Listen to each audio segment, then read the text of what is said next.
And we're back at the Creation Station with Catherine Blocher. Go ahead, Catherine. Today, what I'd like to talk to you a little bit about is the yarn from Universal. It's called Whisper Lace. It's from Fiber Natura. This is a 70% wool, 30% silk, and it is extremely lightweight. But with the product, the fiber content makes it very warm, makes great shawls. This comes in several different solids as well as a lot of variegateds.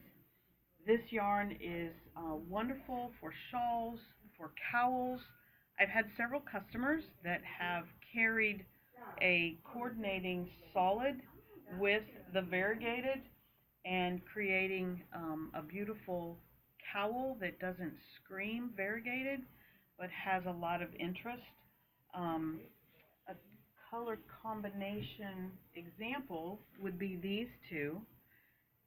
When you carry these two together, the green and the dark blues offset the teal, doesn't make it quite as vivid.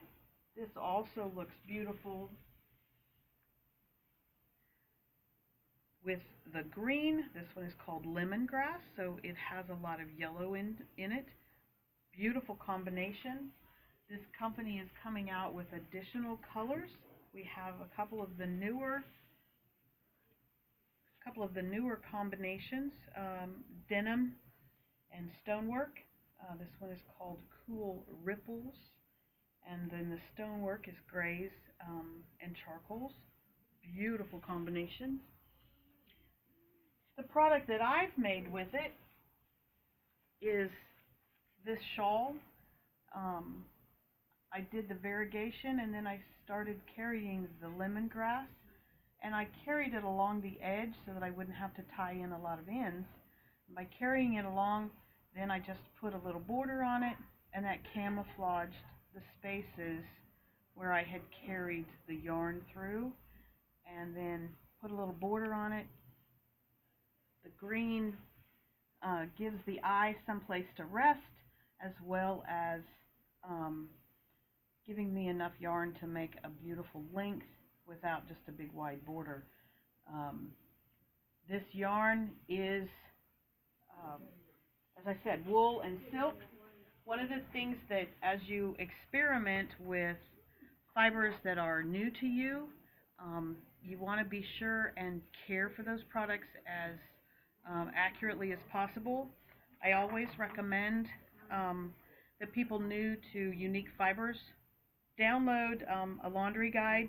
These are universal symbols, and it'll give you some information about how to wash and dry, whether or not it can be dry cleaned, whether or not it can be ironed. There is actually one that I have found that was very interesting, a symbol that is actually for drying in the shade. Not only drying flat, but it needs to be dried in the dark. I thought that was very interesting, and I have some of that yarn here, and I'm like, that's just very interesting. But the instructions for this will give you the ability to care for your product, and honestly, we spend that many hours putting something together. We want to make sure that it stays looking as fresh as possible. And it's extremely important, if you're going to gift an item, that they know how to care for it. The wool and silk makes this a very warm yarn, even though it is very lightweight. Hence, shawls and cowls are great in it because it's not heavy around the neck, it's not heavy on the shoulders, but still gives you a lot of warmth, that second layer feel that a lot of us require in the wintertime. I hope you're enjoying our little talks. Next month we will work on a different fiber content. As we move into spring, we're going to be talking more about some of the cottons and bamboos and the lighter weight yarns for spring and summer crochet. Thank you.